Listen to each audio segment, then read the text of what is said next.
కళ్యాణ్ గారు ఎప్పుడు ఒక మాట అంటుంటారు, సినిమా ఇండస్ట్రీని కాదు ఏ ఇండస్ట్రీని నమ్ముకున్న వాళ్ళైనా ఒక ఛాన్స్ కంపల్సరీ వాళ్ళకంటూ ఓ రోజు వస్తుంది.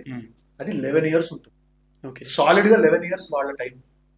ఆ 11 ఇయర్స్ లో కనుక వాళ్ళు వాళ్ళ కెరియర్ ని కరెక్ట్ గా ప్లాన్ చేసుకొని పక్కదో పట్టకుండా వచ్చిన సక్సెస్ ని నెత్తికెక్కించుకోకుండా అంతే కష్టపడ్డారంటే అది ఎప్పటికీ నిలిచిపోతుంది అని అంటారు. సో నేను ఇది కరెక్టా తప్ప ముందు ఇది అప్లై చేసి చూడాలి లైఫ్ లో అని చెప్పి చూసుకున్నాను. చిరంజీవి గారిది 1983లో ఖైదీ రిలీజ్ అయింది. అక్కడే స్టార్ ఆయన.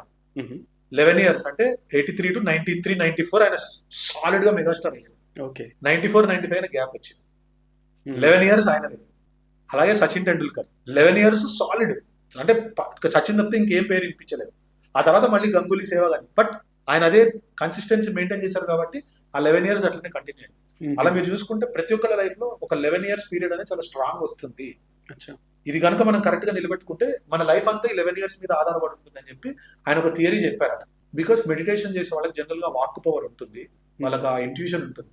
సో ఆయన బాగా అబ్జర్వ్ చేసిన తర్వాత, చదివిన తర్వాత, ప్రాక్టికల్ గా చూసి ఆయన చెప్పారు కాబట్టి చూసుకుంటే కరెక్టే కదా, మనకంటే ఒక రోజు వస్తుంది, తర్వాత 11 ఏళ్ళు మనమే అని చెప్పి ఇన్స్పైర్ చేయడంతో పాటు ఆయన ఒక సినిమా షూటింగ్ అప్పుడు ఆయన రామోజీ ఫిల్మ్ సిటీలోకి వెళ్తే ఆయనకి జ్యూస్ ఏదో మంచి గ్లాస్ లో ఇచ్చారంట, వేరే వాళ్ళకి ఒక ప్లాస్టిక్ దానిలో ఇచ్చారు.